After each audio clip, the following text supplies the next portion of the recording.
काम कर, मेरे लिए जरा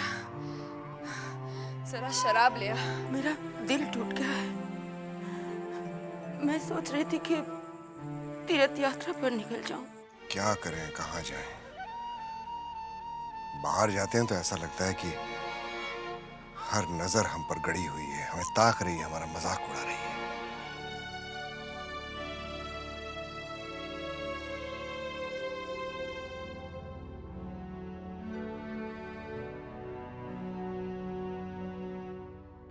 क्या कर रही हो जमा?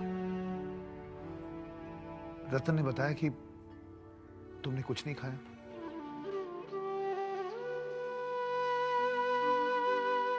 यहां तक कि पानी भी नहीं पिया। ऐसा कैसे चलेगा? अच्छा, कुछ नहीं खाना है तो शरबत ले लो। जब मैं तुम्हारा दुख समझ पा रहा हूं।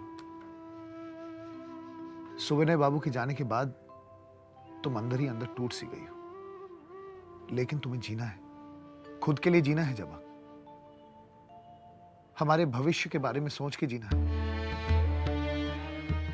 जिंदगी के हर मोड़ में मैं तुम्हारे साथ हूं जबा, मैं तुम्हारे साथ हूं। सुपवित्र बाबू, मैं आपकी भावनाओं को ठेस नहीं पहुंचाना चाहती। मैं आपकी भावनाओं की कदर करती हूं, लेकिन ये जो दुख है, ये सिर्फ मेरा है। मैं इसे किसी के साथ बांटना नहीं चाहती, और अपनी जिंदगी का फैसला मैं खुद लेना चाहती हूँ। मैं समझा नहीं जबा। सुपवित्र बाबू, मैं आपसे विवाह नहीं कर सकती।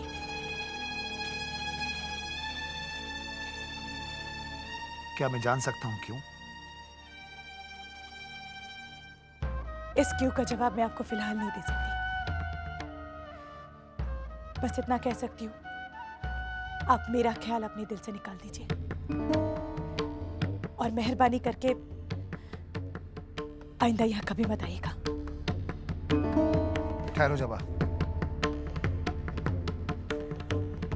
तुमने हमेशा से ये क्यों चाहा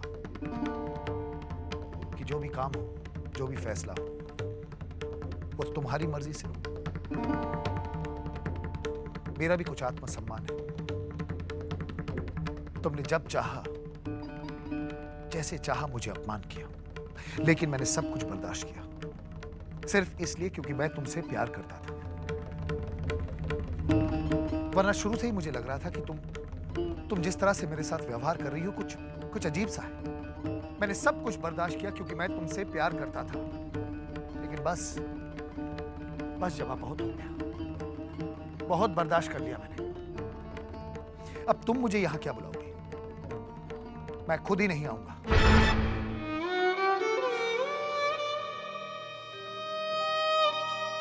काश मैं आपको समझा पाती सुपवित्र बाबू, क्यों ठुकरा है मैंने आपको। जिसके साथ तकदीर ऐसा खेल खेलती है, वो भला किसी को क्या ठुकराएगा? लगता है अब मरकर ही शराब छूटेगी। शराब के बिना गला सूखा सूखा सा लगता है। समझ में नहीं आ रहा, शराबी तो नहीं है, अच्छा है नहीं है, नहीं तो अभी पी लेती।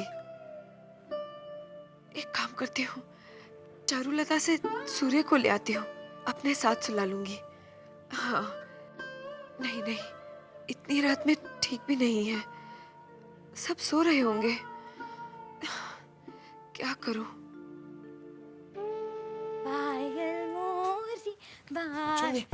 चुन्नी, क्या हुआ? क्या हो गया तुझे चुन्नी? क्या हो गया वृंदावन? ऐसा क्यों कर रही है चुन्नी तू? कैसा कर रही हूँ चुन्नी मैं? तू होश में आ चुन्नी। चुन्नी देख, हम लोग गांव चले जाएंगे।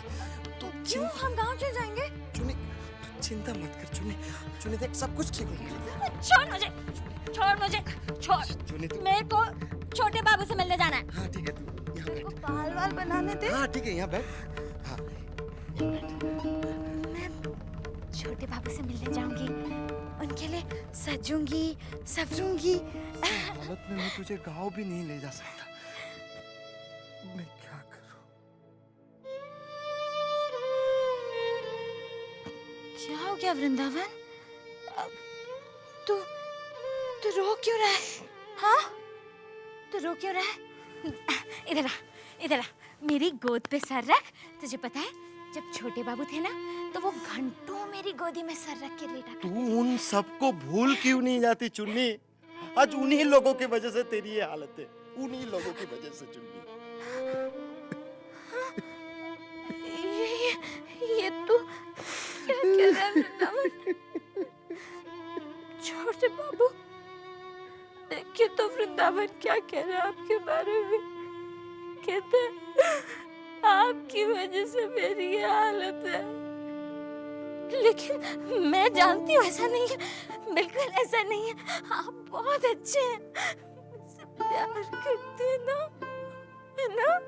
हाँ, मैं जानती हूँ, मैं जानती हूँ। मैं भी आपसे बहुत प्यार करती हूँ, बहुत प्यार करती हूँ।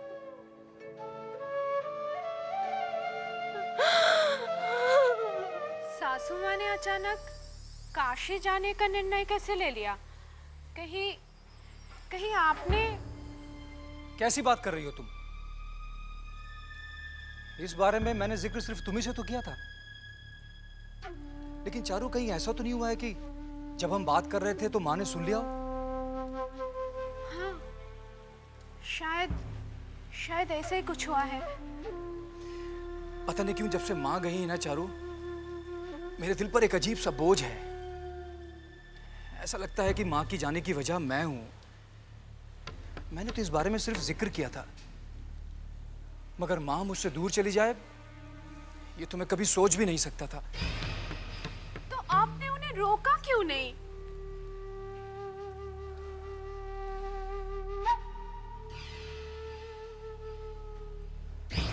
तुम मेरी माँ को नहीं जानती चारू, उनमें भी तो जिम्मेदारी खून है। एक बार किसी बात का फैसला कर लेना फिर वो किसी भी हालत में बदलती नहीं है। अब जो हो गया सो हो गया। अब तय आपको करना है कि आप क्या करेंगे। तुम ठीक कह रहे हो, मैं सोच रहा हूं, लेकिन अभी कोई फैसला नहीं किया है। देखता हूं क्या कर सकते हैं। अच्छा, ऐसा किया उसने तुम्हारे साथ? बहुत बुरा किया उसने। फिर तो हमारे भी किसी काम के नहीं रहे तुम भाई। ये क्या कह रहे हैं आप? एक मैं ही हूं जो हर पल आपको हवेली की खबरें ला कर दी हैं, और अब आप? हाँ तो ठीक है ना, उसकी कीमत भी तो हम तुम्हें देते रहे हैं। लेकिन देते रहे कि नहीं? अरे और चाहिए तो ऐसा बोलो ना, देंगे। दो भाई और दो इन्हें। बड़ा पेट है, पेट भरता नहीं जल्दी इनका। लाओ लाके दो और। देखिए नाटू दत्त बाबू, देखो जब मजले बाबू ने तुम्हें निकाल दिया तो हमारे किस काम के रहे तुम? किसी काम के नहीं रहे। और वैसे भी जो आदमी अपने बरसों पुराने दोस्त के साथ गद्दारी कर सकता है उसके साथ वफा की उम्मीद नहीं की जाती। लेकिन मैं? गद्दारों की कोई जगह नहीं है हमारे पास। निकलो यहां से। देखिए और आइंदा यहाँ का रुख भी किया तो हाथ पैर तोड़वा दूंगा तुम्हारे। निकलो।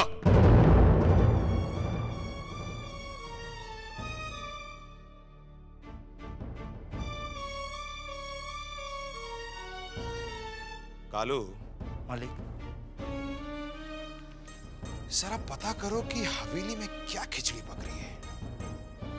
क्या? जी मालिक।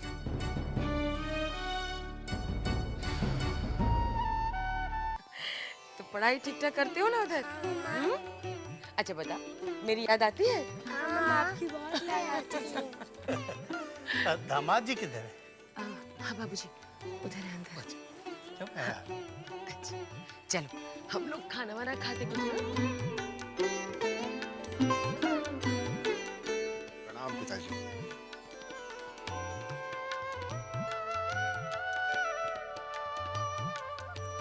कैसे हैं पिताजी आप? बस ठीक हूँ, आप सबका बताओ। अच्छे हैं पिताजी। अच्छा दामाद जी, ये बताओ आप अचानक बच्चों को क्यों बुलवा लिया? बस उनकी याद आ गई तो बुलवा लिया। हाँ ये भी बात सही है। चलो इसी बहाने में आप लोगों के साथ 2-4 दिन रह लेंगे। नहीं पिताजी, अब बच्चे हमेशा के लिए यहीं रहेंगे। मैं समझा नहीं।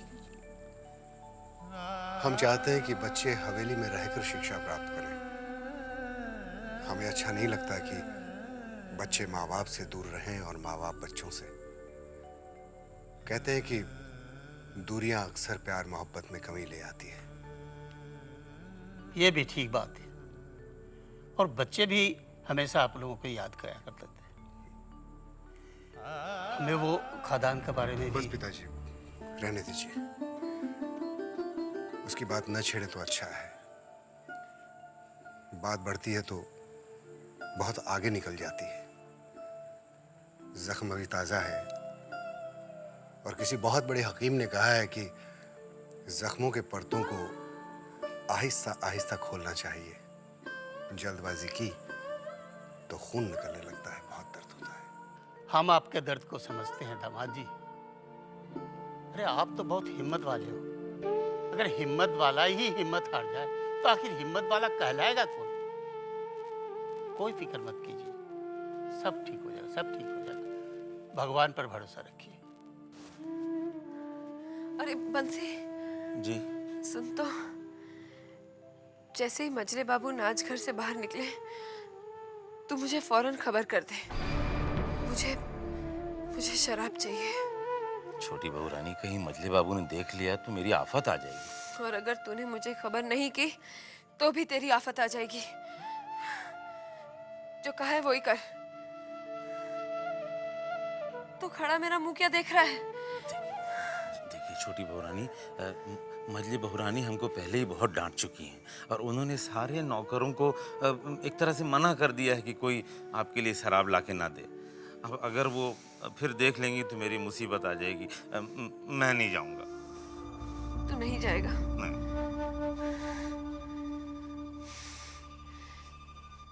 तो ठीक है, तू चला जा यहां से।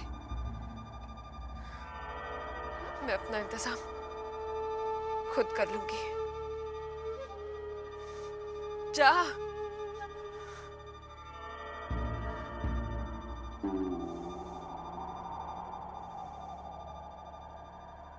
आज अगर मैं किसी लायक होता, अपने पैरों पर खड़ा होता, मैं किसी भी हालत में अपनी माँ को अपने से दूर नहीं जाने देता। ऐसा लगता है कि इस सब का कसूरवार मैं हूं। जब भी मैं सोचता हूं तो मैं बहुत ग्लानि महसूस करता हूं। ऐसा तुम इसलिए महसूस करते हो कि तुम एक अच्छे बेटे हो। मैं भी तो यही बात बार बार कहता हूं कि पहले अपने आप को खड़ा करो, मजबूत करो, लायक बनो, उसके बाद एक लायक बेटे की तरह काशी जाना और अपनी मां को लेकर चले आना। आप ठीक कहते हैं। मैं हमेशा ठीक बात कहता हूं और जब भी कहता हूं ना तुम्हारे भले की सोच कर ही कहता हूं। बेटे एक बात और कहूं, तुम्हारी बड़ी माँ अगर हवेली में ही रहती तो तुम्हारे लिए थोड़ा कठिन हो जाता। हवेली से बाहर जाकर उन्होंने एक तरह से तुम्हारे लिए रास्ता साफ कर दिया, क्योंकि हवेली छोड़ते वक्त तुम्हें उस समय और भी परेशानी महसूस होती, तकलीफ होती। ठीक कह रहे हैं आप। मैं मौका देखते ही मजले चाचा से बात कर लूंगा। बता दूंगा उन्हें कि मैं अब हवेली छोड़कर जा रहा हूँ। अच्छा, अब मुझे इजाजत दीजिए, चलता हूँ मैं। ठीक, फिर आना। बेटे कुछ खा के तो जाओ। नहीं, फिर कभी।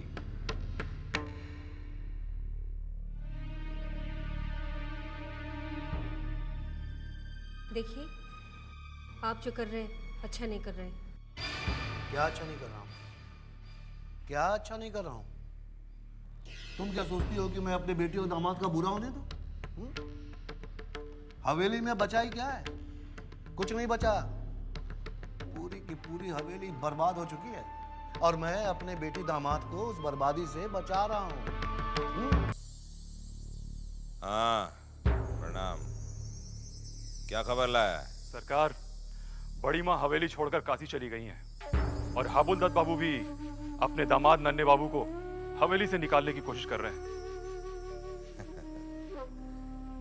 ये तो हाबुलदत्त हमारे कहने पे कर रहा है।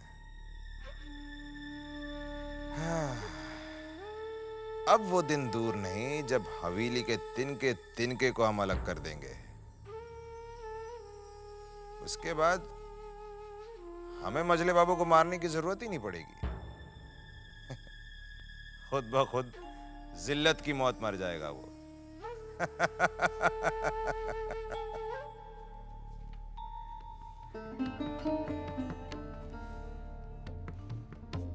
तुम्हें किसने बताया? चारू ने।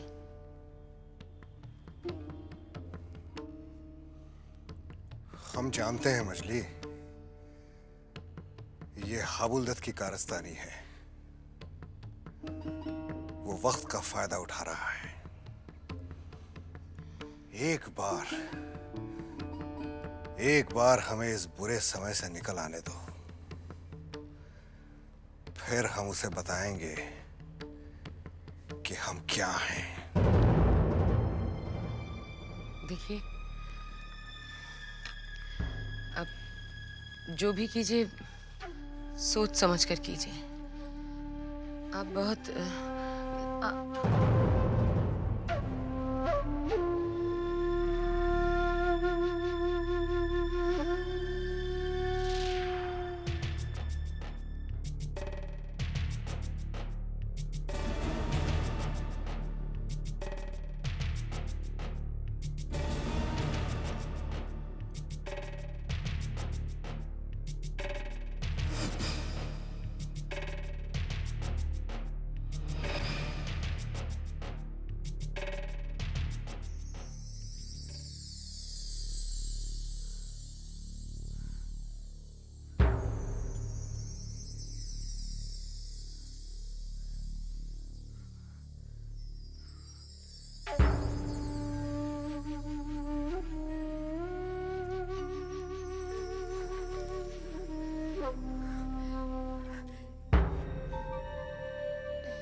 है पथिक जीवन की राहों में।